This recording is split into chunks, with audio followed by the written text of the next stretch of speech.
السلام عليكم ورحمة الله وبركاته، متابعي قناة أخبار أونلاين. بيان هام من الجوازات السعودية عن حقوق المخالفين داخل المملكة. إليكم التفاصيل. متابعينا لأول مرة ندعوكم للاشتراك في القناة وتفعيل زر الجرس ليصلك كل جديد، ولا تنسوا دعمنا بلايك لنستمر في نشر كل جديد إليكم. أعلنت المديرية العامة للجوازات السعودية بيان هام توضح فيه طريقة التعامل مع المخالفين لأنظمة الإقامة والعمل وأمن الحدود، موضحة حقوقهم داخل المملكة وكيفية الخروج النهائي من المملكة في إدارة الوافدين بالجوازات كالتالي. وأحب أن نوضح أنه المديرية العامة للجوازات وأحد قطاعات وزارة الداخلية أيضا مشاركة في حملة وطن بلا مخالف، وهذه الحملة في الحقيقة التي استهدفت أنه يكون هناك وطن بلا مخالفين، ويكون جميع الأشخاص المتواجدين على أراضي المملكة العربية السعودية هم أشخاص نظاميين ولا يقومون بمخالفة النظام في أي عمل من الأعمال التي يتواجدون فيها في أراضي المملكة. أيضا نوضح أنه المديرية العامة للجوازات تقوم بإنهاء إجراءات المخالفين ومن يتم القبض أو ضبطه من جهات الضبط الإدارية، وأيضا يتم إنهاء إجراءاته بكل يسر وسهولة وعلى وجه السرعة، وأيضا يتم إنهاء إجراءاته من خلال لجان استقبال تقوم بأخذ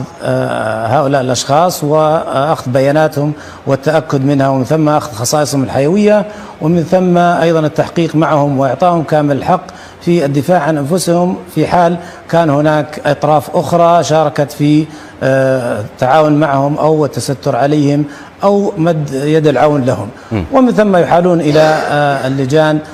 شبه القضائية اللي هي لجان إدارية تتولى اللجان الإدارية أيضا إصدار العقوبة المناسبة بحقهم. في الحقيقة سعت وزارة الداخلية ممثلة في المديرية العامة للجوازات لأيضا تسهيل تقديم الخدمات لكافة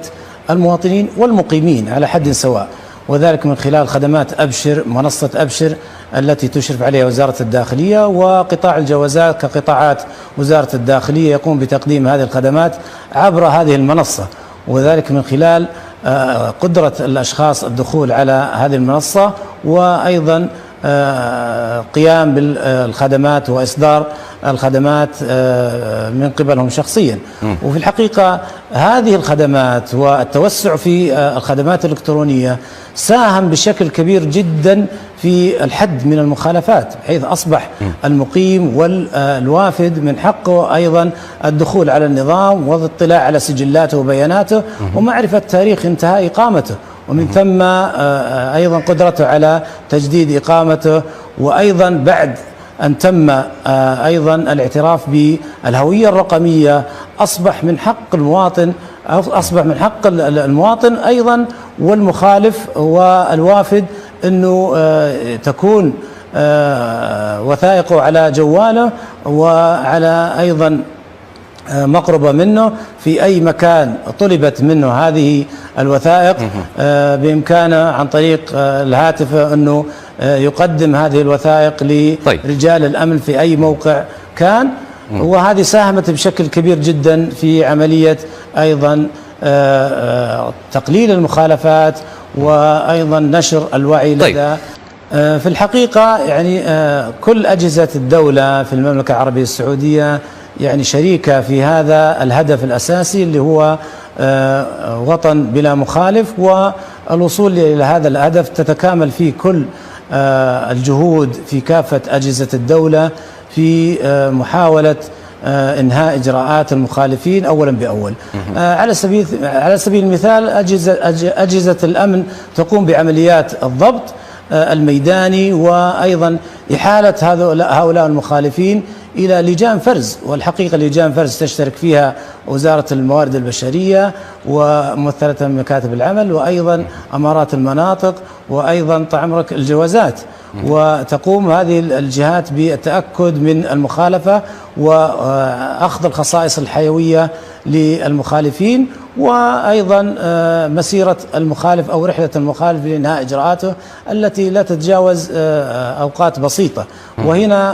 أود أخوي نايف أنه أهيب بالجميع من مواطنين ومقيمين التعاون مع رجال الأمن والتعاون في الإبلاغ عن أي مخالف، وذلك من خلال الاتصال على الرقم الموحد للعمليات الموحدة 911 في المنطقة منطقة مكة المكرمة ومنطقة الرياض، أو على الرقم 999 في كافة مناطق المملكة. هنا نهيب بالجميع بأنه المواطن والمقيم هو رجل الأمن، وهو المساند أيضا وحجر الزاوية في كل ما يقدم من معلومات قد تفيد رجال الأمن في ضبط مثل هؤلاء المخالفين الذين تتعدى جرائمهم ومخالفاتهم إلى أشياء